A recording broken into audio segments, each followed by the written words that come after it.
September 2nd, 1998.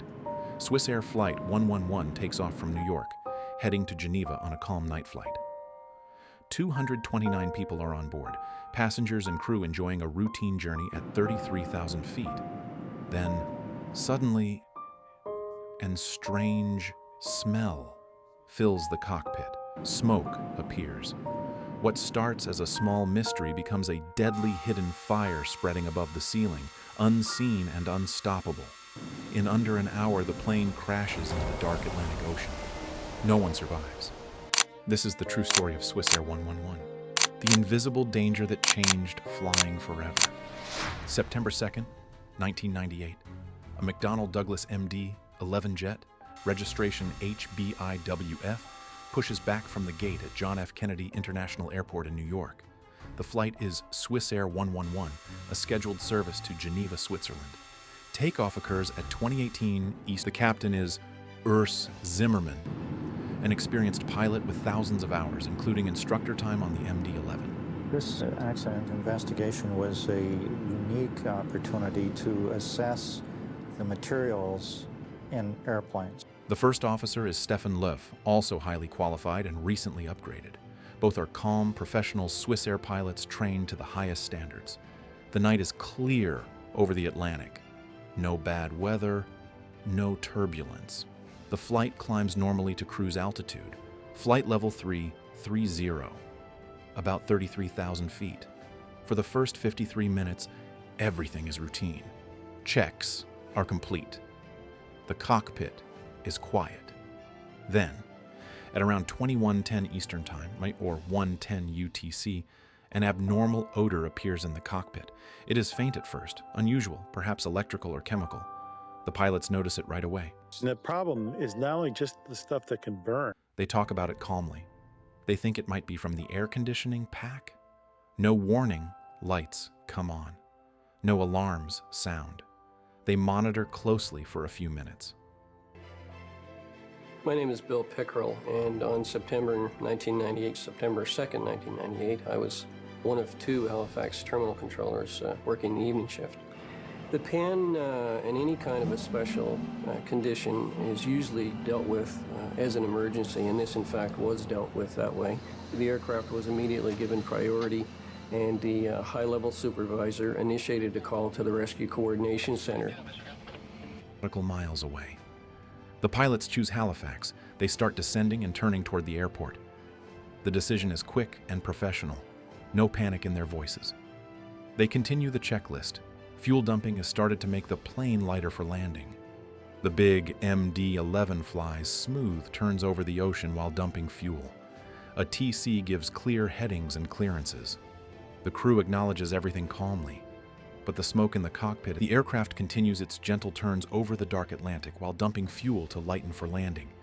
Air traffic control in Moncton stays calm and professional, giving steady vectors and clearances. The crew acknowledges every instruction clearly. Their voices remain composed. No shouting, no fear, just focused urgency. They follow the smoke and fumes checklist step by step. They have already donned oxygen. The smoke becomes dense, acrid, almost blinding. Incident visibility in the cockpit drops sharply. At that point, everything was normal. I gave the pilot an initial descent, and he requested to level off at an intermediate altitude to get the cabin in order for the landing, which I took to mean that they needed to pack away dinner trays and things like that. It was an indication to me that while his situation was unusual, that they weren't considering it as an emergency at that time. At this critical moment, the crew declares a full emergency. It appeared that the aircraft might have been a little bit high, and I wanted to ensure that the pilots were aware of how far they were from the airport, how many miles they had to fly, so that they could judge their own descent and make their decision about what they wanted to do. Both pilots speak almost together. We are declaring emergency now, Swissair 111. They tell controllers they are starting fuel dump and need to land immediately.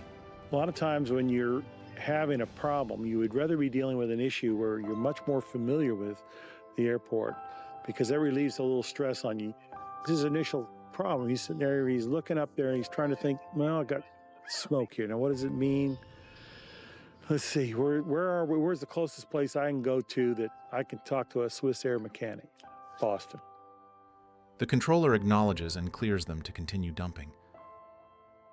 The other choice, if he had said he needed to stay close, was to start the aircraft in a right-hand turn to set him up for any of the other runways. I had to keep him flying in a circle or a constant track so that he wouldn't fly back into his own fuel, which would have been not good. The pilots keep trying every procedure they know. They select the cabin bus switch to off. I initiated the vector back toward St. Margaret's Bay to start him in that direction. It indicated to me that, again, it wasn't a critical situation on board, that in fact he did have time to be able to go back and dump his fuel over the water. Swissair 111, roger. Turn left heading of 200 degrees and advise me when you're ready to dump. It will be about 10 miles before you're off the coast. You will still be within about 25 miles of the airport. Roger, we are turning left 200. In that case, we are going to descend to only 10,000 feet in order to dump fuel. Roger, maintain 10,000. I'll advise you when you're over the water. It will be very shortly. Hoping to isolate the electrical source. This cuts power to cabin systems and recirculation fans, but ironically, There wasn't anything that I could have done. That everything that could have was done. at 1:25:41 UTC, just over 15 minutes after the first smell, both the flight data recorder and cockpit voice recorder stop as power fails completely. The last sounds on the recorders show the pilots still coordinating, still troubleshooting, still flying the plane manually, despite the smoke.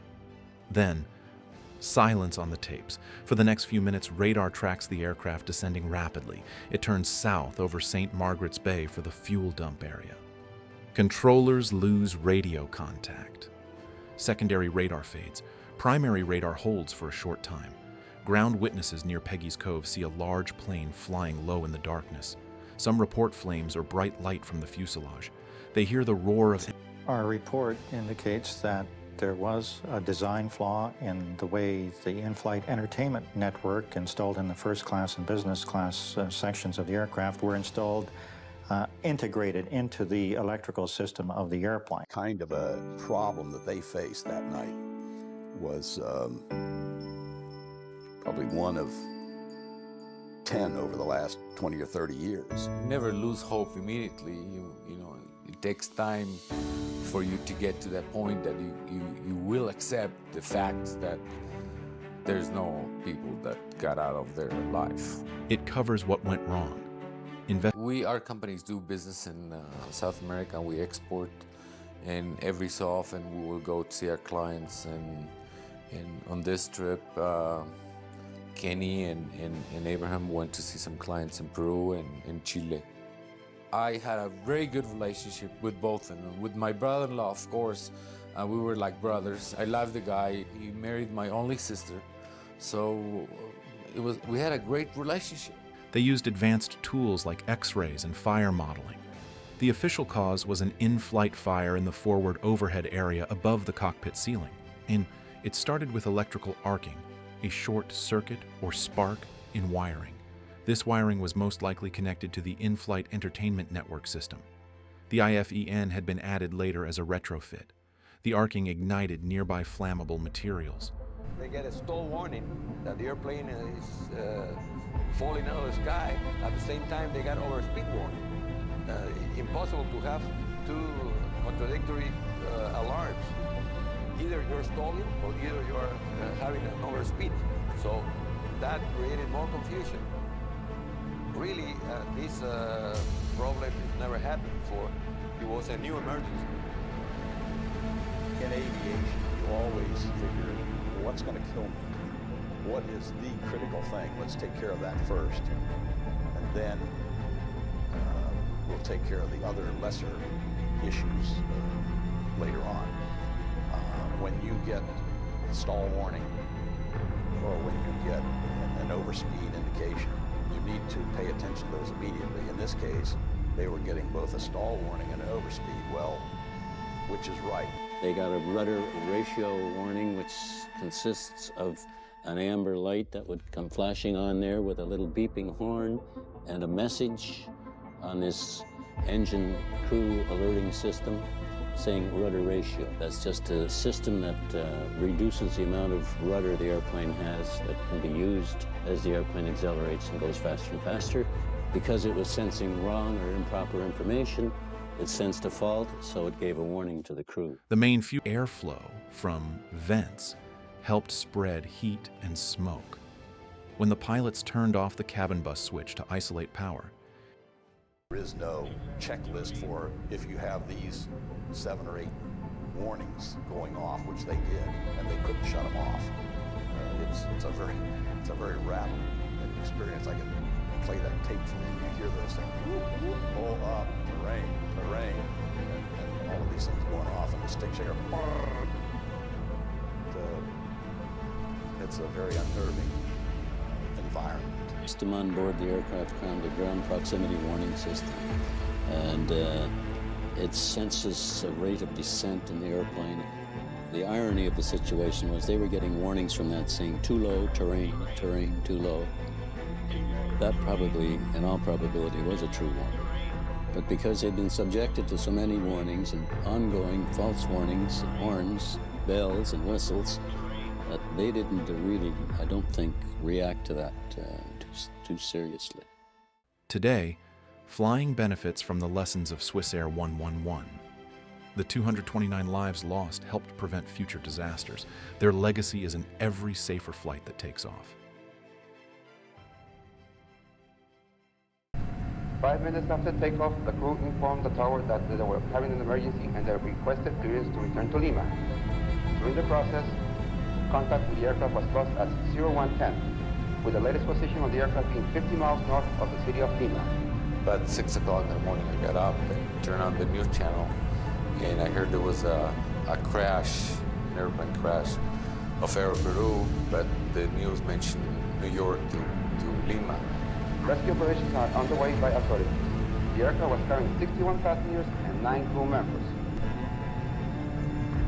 2 weeks after the crash, Monas Albert joined dozens of grieving families, seeking the remains of his brother-in-law and friend.